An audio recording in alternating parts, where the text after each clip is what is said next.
The burn center was at full capacity within a day or so after 9/11.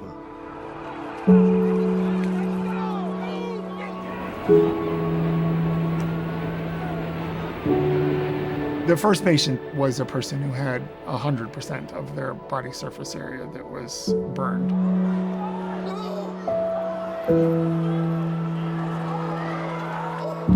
It's been 20 years since 9/11, and when we speak about it, it seems like it was just yesterday.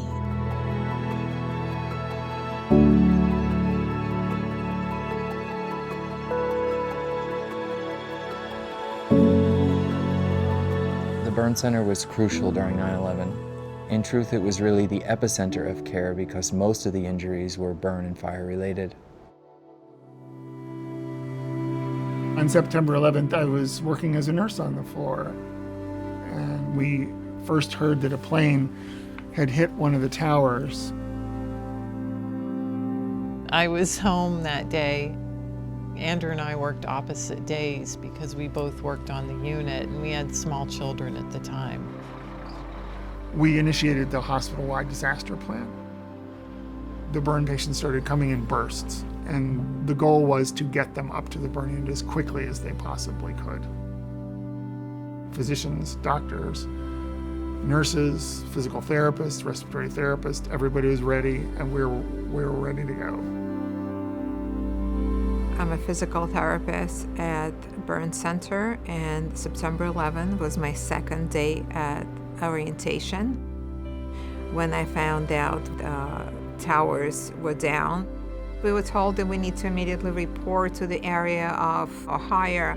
I pretty much ran to the unit. I've never seen that many patients with this extent of injury.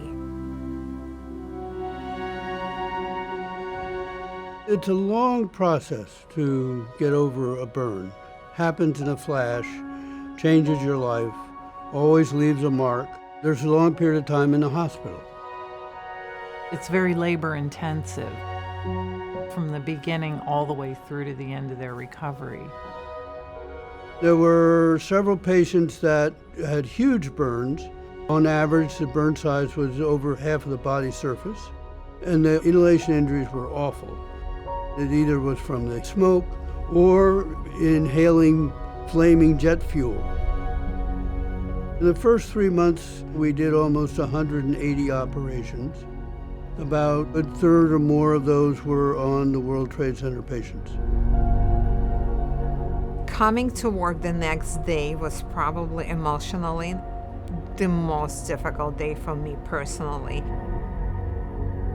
By the time I came to the hospital, I saw a line of people around the block just trying to find out if their loved ones were at the hospital that particular day.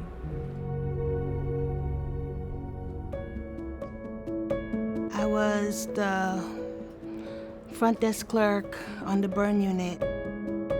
I was the first person that spoke to families, the first person that they came to, and they were coming up to the desk and showing pictures of family members.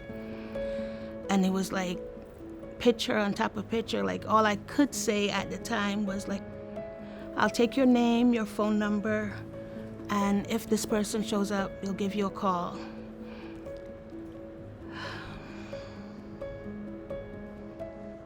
That was like the hardest time for me because I felt so bad because none of the pictures that they were showing me, none of these people were there. I mean, the people that did have family members there, we took them to the waiting lounge. We offered them every and anything we could do to keep these people comfortable at that time.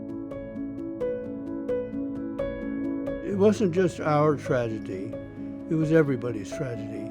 And we started getting cards and letters and things from school children who wrote to wish the burn patients well and to show support for those of us in New York City and at the hospital.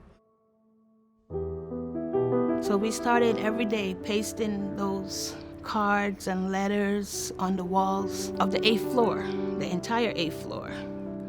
And they didn't come down until the last person left. We have some of them framed and they're still hanging on the 8th floor up until this day. It seems like when I walk past these letters and cards sometimes, and you think back to that time, it's gut-wrenching. It's still painful.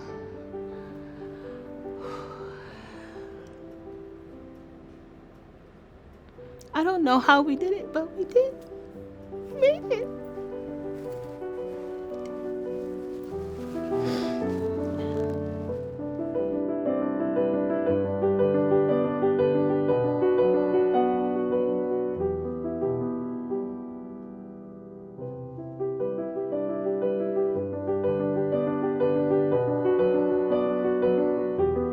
People did survive through the extreme hard work and dedication of the staff at the Burn Center, many who still work there. As I look back on 9/11, I feel so blessed to have been able to do something positive in a moment of tragedy for our whole city and country. I feel gratitude for that.